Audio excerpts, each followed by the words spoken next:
My wife, a woman who had insisted on being child-free for 7 years, just told me she wants to have a baby for her ex. Julian's fiancé is infertile, Sarah said, her voice eerily calm. I'm just helping him carry on his family line. You need to be more open-minded about this. The words hit me like a sledgehammer to the skull. Seeing the color drain from my face, she added a pathetic kicker. Don't worry, it's just a surrogacy thing. We're keeping it professional. If you go through with this, I roared, my voice cracking, we are done. Divorce Sarah. I slammed the door and stormed out. Walking down the familiar streets of downtown Chicago, my mind drifted back 7 years. Sarah and I weren't just husband and wife. We were college sweethearts. Back then, she was dating Julian Vance. He was her first real love. But then Julian was caught cheating red-handed, and a devastated Sarah ended it. She turned to me, confessing she knew I'd had a crush on her for years. I'll admit, it was love at first sight for me. But I had a code. I didn't move on another man's girl. Once I knew she was taken, I buried those feelings deep. That night, she cried in my arms, and a surge of protective instinct took over. I knew she was using me to get back at Julian, but I saw it as my one shot.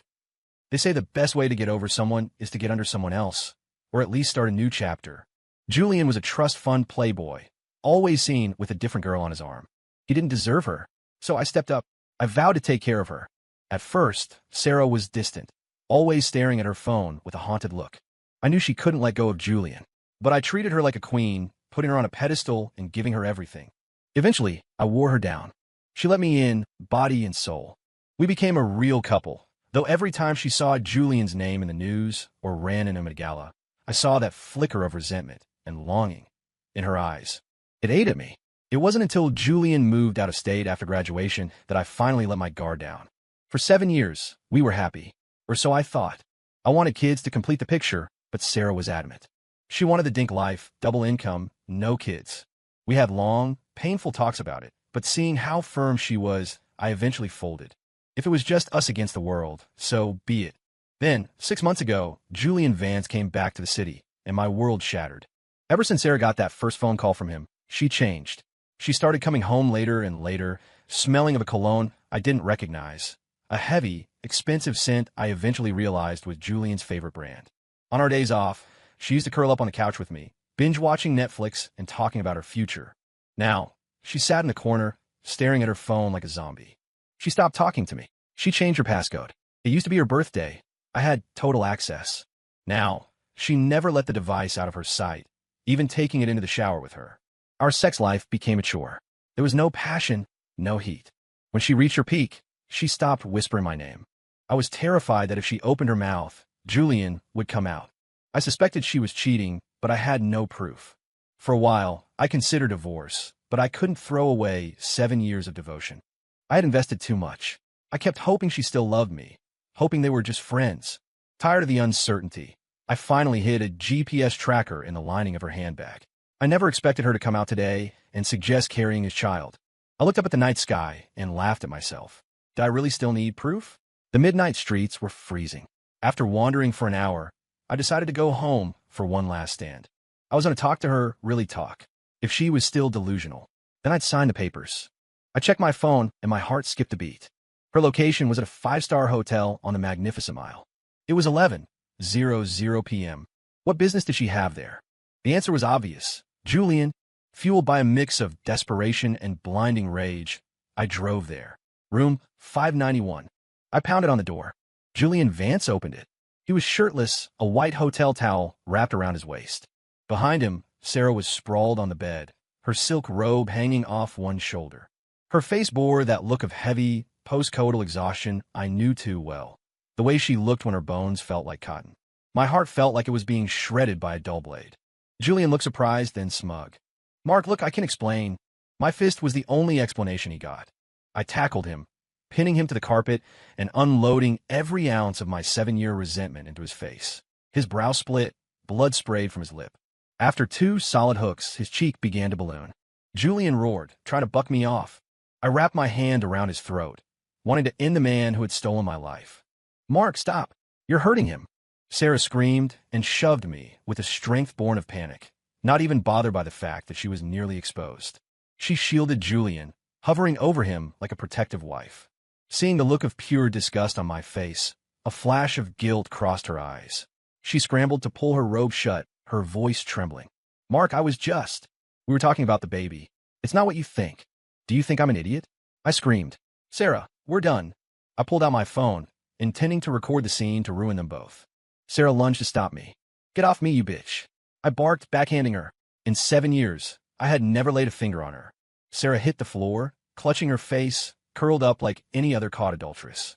I recorded a full minute of the wreckage and shoved the phone in my pocket. I told Julian this wasn't over. Suddenly, the door burst open. 4 large men in black suits swarmed in, pinning me to the floor. Mr. Vance, are you all right? We heard the noise from next door. Do you need an ambulance, sir? These were Julian's private security. They'd been in the adjoining room the whole time. They looked terrified. Guarding a billionaire's son while he sleeps with another man's wife is a high-stakes job, and seeing their boss beaten bloody meant their paychecks were in jeopardy. Julian climbed to his feet, wiping blood from his face. He snatched my phone and smashed it against the marble entryway until it was a heap of glass and plastic. Damn it! Julian spat a mouthful of blood and ground his heel into the side of my head. Don't hurt him, Sarah begged, grabbing Julian's arm. Please, we're the ones in the wrong here. Julian spat on the floor. For Sarah's sake, I'm letting this go. Throw him out. The guard dragged me down the hall and tossed me into the elevator. When I got back to the apartment, I started packing. Sarah followed me, and minutes later, her face a mask of tragedy, begging for a second chance. Mark, please listen. I didn't plan for tonight to happen. I invited him there to tell him the surrogacy was a bad idea. You didn't agree to it, and I don't want to lose you. I pushed her away, feeling a toxic mix of nausea and heartbreak. You met him in a hotel room to tell him no? Do I look like a moron to you? He didn't want anyone to see us together, so he booked a suite for privacy. I laughed in her face. And then you just happened to sleep with him? Sarah looked away, her voice dropping to a whisper. I don't know what happened. We had some drinks, and I got carried away. I couldn't help myself. She looked up, her eyes wide with a new thought. The drink. There must have been something in the soda. Fine, I said coldly. If you were drugged, let's call the police. Right now, she hesitated. The lie died in her throat. If we call the police, Julian's life is ruined. It already happened, Mark. Can't we just move past it? So, my wife gets used by her ex, and I'm just supposed to wear the horns and say thank you? I was done with her. Sarah, I want a divorce. No, she sobbed, shaking her head. I won't see him again. I'll be better. Just give me a chance to make it up to you. I just lost my way for a second. Her tears were streaming down her face, her beautiful features twisted in grief. 6 months ago, I would have forgiven her for anything. Now it just felt pathetic. I wasn't going to set myself on fire to keep her warm anymore. I wrenched my hand away. You're tainted, and my heart is dead. Don't touch me. I needed to hit Julian Vance where it hurt. I started digging. The Vance family was old money. His grandfather had built a logistics empire, and his parents had expanded into massive international trade. They were worth at least $100 million. Julian was the quintessential trust fund brat. No wonder he always had women falling over him. But the real shocker was his fiancée, Victoria Sterling. The Sterling Group was the largest commercial real estate developer in the city. You couldn't walk a block downtown without seeing their logo. If Julian married Victoria, he'd essentially inherit half of Chicago. I realized why he wanted a surrogate, even if his fiancée was infertile. He wanted an heir that was his own blood, kept off the books until he secured the Sterling fortune. I smiled. Before I'd gone to the hotel, I'd had the foresight to put a high-end voice recorder in my jacket pocket. It was still there, untouched by the guards. I had the audio of the confrontation, Sarah's pathetic begging, and Julian's admissions. If Sarah tried to fight the divorce, I'd take this to court and ruin her. But a viral scandal wasn't enough to take down a Vance. I needed something bigger.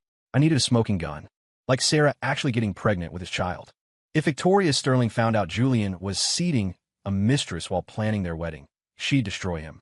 I moved into a small rental, ignoring Sarah's dozen calls a day. I didn't want to hear her voice. I just wanted the papers signed. If I weren't waiting for the legal process, I would have blocked her weeks ago. One afternoon, Sarah was waiting for me outside my office building. My office was in a boring industrial park on the edge of the city. Sarah used to complain it was too far to visit, so I was always the one picking her up. Today, she was wearing a pale blue ruffle blouse and a white skirt. It was the exact outfit she wore the day she first told me she loved me in college. She was playing the innocent girl card. She walked up to me, looking like a kicked puppy. My coworkers whispered as they passed, mentioning how lucky I was to have such a beautiful, devoted wife. I hadn't told anyone about the affair yet. I still had some pride left. What are you doing here? I asked, my voice like ice. You wouldn't pick up? I didn't know what else to do. Not wanting a scene, I led her to a nearby Starbucks. We sat across from each other, and I laid it out. I can't forgive you. Every time I look at you, I see him. You're being selfish, Sarah. You want to stay married so you can torture me with the memory of what you did. Sarah opened her mouth, then closed it. She looked lost. Mark, I do love you, she whispered. I didn't realize how much until you mentioned divorce. I admit, I had a fixation on Julian. It was about the what-ifs and the resentment of how he dumped me. But I never wanted to leave you. You only say that because he'll never marry you. I countered. You're a side piece, Sarah. That's all you'll ever be to a man like him. I leaned in. For 6 months, you stayed up staring at your phone. You took it into the shower because you were terrified I'd see your obsession in the DMs. Was that love for me? It wasn't like that, she said, her face pale. The surrogacy thing. I wanted to hide it because I knew you wouldn't understand. I was torn. Then she dropped the real truth. But he offered me $250,000, Mark. We barely make $5,000 a month combined. How was I supposed to say no to that kind of money? She looked at me with desperate hope. Remember how you wanted that house in the suburbs? I thought this money could be our down payment. And after the baby was born, he said there'd be another $100,000 in expenses. We'd be set. I laughed, a harsh, dry sound. So my wife's body has a price tag? We're selling our marriage for a down payment. My voice turned sharp. Don't pretend this was for us, Sarah. You were losing sleep over his phone calls long before the money was mentioned. Sarah put her head in her hands. Can we please stop talking about him? I told you I regret it. I love you. You said he promised it would be clinical, that he wouldn't touch you. And you believed him. You're either the world's biggest liar or the world's biggest fool. You're tainted, Sarah. I'm done. I stood up and walked out. The sound of her sobbing followed me to the parking lot, but it didn't move me. My heart was a cauterized wound. A few days later, my phone rang. It was Julian Vance. He said he had a surprise for me. I met him at a high-end cigar lounge. Sarah's pregnant, he announced, leaning back with a smug grin. The test confirmed it's mine. Look, Mark, don't be a martyr. Take a check, walk away, and keep your dignity. He told me he'd look after her and that the kid would grow up rich. His arrogance made me realize the hotel wasn't their first time. Sarah had been lying to me since the moment he stepped back into Chicago. Keeping her as a hidden mistress isn't looking after her, Julian, I spat. Julian rolled his eyes. You're so naive. What is love, anyway? You gave her a mediocre life on a $5,000 salary. I can give her the world. Her allowance will be more than you'll earn in a decade. I smiled. I could sue you for what happened in that hotel. I could go to the police. Julian threw his hands up. With what evidence? Sarah will never testify against me. Face reality, Mark. In college, you had a chance to compete with me. Now, we aren't even in the same league. Divorce her. I'll make sure you're compensated enough to retire early. He thought he could buy my pride. He thought he could sleep with my wife and pay me off like a disgruntled employee. I felt a cold, dark resolve settle in my chest. I wasn't going to divorce her. Not yet. I was going to make sure he lost everything. The next day, I received a courier. It was a divorce settlement from Sarah. She offered to walk away with nothing, no alimony, no assets, as long as I signed immediately. She'd gone from begging for forgiveness to rushing for the exit. Clearly, Julian had gotten in her ear. I tore the papers up and tossed them in the trash. I wasn't an at-fault party. I could drag this out for a year or more. And in that year, she'd give birth to the evidence I needed to bury Julian Vance. I went back to our apartment to tell her I wasn't signing. But she was already gone. She'd moved out every personal item she owned. The home we built was now just a cold, empty box. I got a text from her. Mark, I moved out. You can have the apartment. I'll leave the title in your name after the divorce. I am sorry. If there's a next life, I'll make it up to you. She was moving into Julian's condo. She was choosing to be the kept woman, likely hoping that since Victoria Sterling was infertile, her child would eventually inherit the Vance Sterling empire. I needed her address. I needed proof. But the GPS tracker in her bag had died. I took a leave of absence from work and started tailing Julian. He drove a bright red Porsche, hard to miss. For a week, I followed him, but he never went to a residential condo. He went from his office to high-end clubs, surrounding himself with models and booze. He was living the high life while my wife sat in his gilded cage. One night, while I was watching him from a corner in a lounge, someone tapped my shoulder. It was a man in a crisp suit and glasses. Mr. Miller? Someone would like to speak with you. I was hesitant until he added, You've been following Mr. Vance for a while. It would be a shame if I had to tell him you're here. He led me to a private dining room in a Michelin-starred restaurant. The place was empty, save for one woman eating dinner with terrifying elegance. She was stunning, High cheekbones, sharp eyes, and an aura of absolute power. A dozen security guards stood at a distance, watching the room like hawks. This was Victoria Sterling. She set her fork down and looked at me. "Why are you following my fiancé, Mark?" I stayed quiet. She was his fiancée. For all I knew, she'd defend him. Victoria's eyes flashed with a sudden, sharp cruelty. "If you don't answer, I'll have my associate here explain the consequences." The man in glasses stepped forward and, with a terrifyingly calm motion, smashed a bottle of red wine over my head. The glass shattered. Cold, dark liquid ran down my face, mixing with the sudden, hot sting of blood. The room smelled of iron and tannins. The pain was blinding, but I gritted my teeth. "That's assault," I wheezed. "Victoria Smaid. It's whatever I say it is. I hate Julian Vance. If you're here to help me in this ridiculous engagement, I might just make you a very rich man." I realized then that we were on the same side. I told her everything. Victoria looked at me with a mix of pity and amusement. "Why didn't you just hire a private investigator? Why do the legwork yourself?" "I make $5,000 a month," I said, wiping blood from my eye. "I can't afford a professional." She nodded. "Understood. Your information is valuable. Once I'm done with Julian, I'll make sure you're taken care of." She explained that the engagement was a legacy deal, a debt of honor between their grandfathers. She couldn't break it without a just cause that wouldn't make her family look like the villains. "An illegitimate child?" she mused, her voice dropping into a dark, satisfied tone. "He's trying to secure his bloodline while eyeing my inheritance? He's more ambitious than I thought for a parasite." She had Julian's life mapped out within 24 hours. She found a condo where Sarah was staying. I went there with a megaphone. I stood on the sidewalk of the upscale Gold Coast Street and started screaming. I wanted every neighbor, every passerby, and every social media influencer in the vicinity to hear. "Sarah Miller, you're still my wife. You're living in there with a man who bought you like a used car. 7 years we were together. Is this what our marriage was worth? Being a billionaire's incubator? Where's the professional surrogacy now, Sarah? Tell the neighbors how much he paid for you." People started filming. Nosy neighbors in their Patagonia vests and Lululemon leggings gathered, whispering and pointing. An old woman walking her poodle looked at the building with disgust. "That's shameful. Simply shameful." An older man shook his head. "To sell your soul for a check. She'll regret that when the money runs out." Sarah appeared at the window, her face pale with horror. She looked like she wanted the earth to swallow her whole. Then, the red Porsche screeched to a halt. Julian Vance jumped out, looking like he wanted to kill me. "Miller, shut the hell up, or I'll bury you." I laughed into the megaphone. "Here he is, the great Julian Vance, the man who can't win a woman without a checkbook." Julian lunged at me. He was soft, too much champagne and not enough struggle. I'd spent my life working for everything I had. I dodged his wild swing and tackled him into a flower bed. I used the megaphone like a club, thumping him until he was crying for his guards. His security eventually pulled me off, but the damage was done.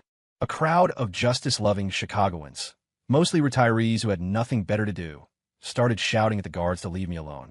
I gave Julian the middle finger and walked away. The video went viral.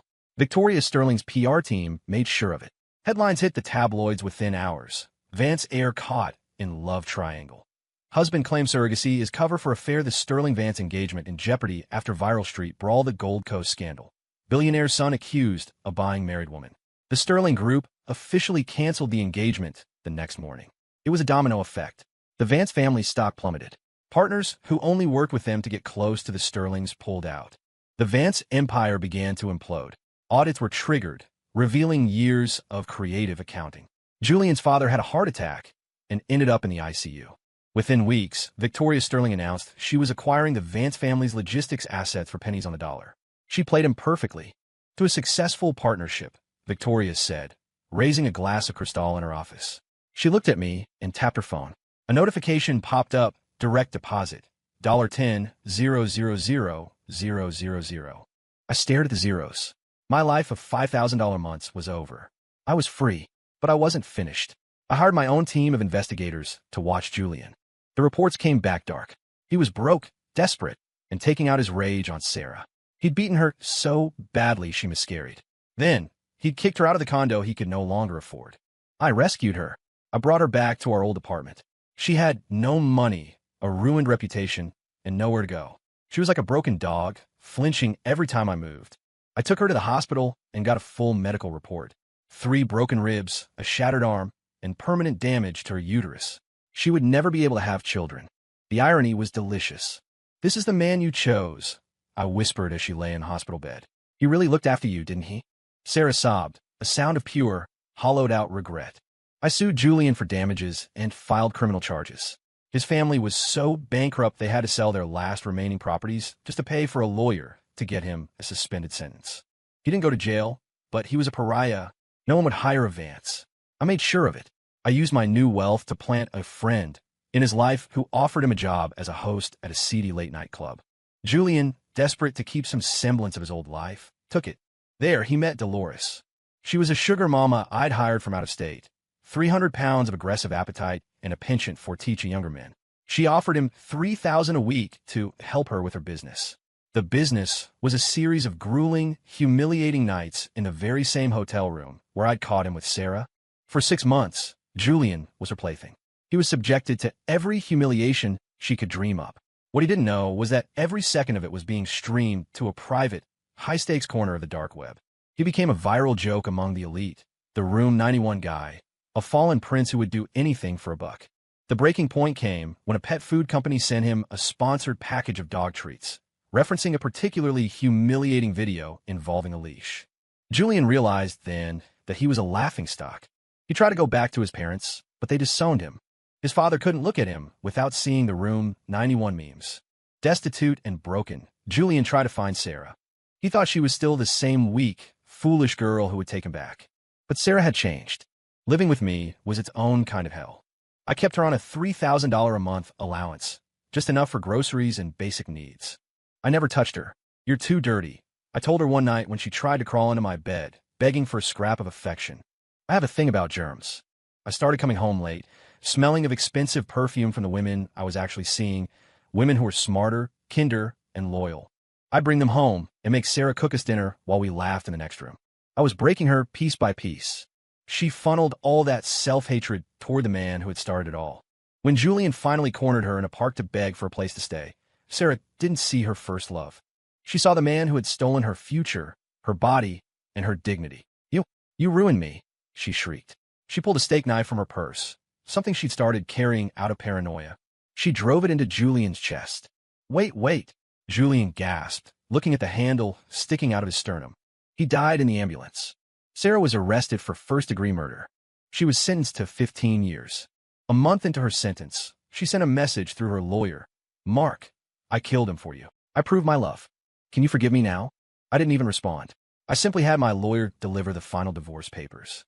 I cited her infidelity and her criminal conviction. She walked away with nothing. I walked out of the lawyer's office into the bright Chicago sun. I had $10 million of fresh start and the peace of knowing that in this life, you get exactly what you pay for. Story complete.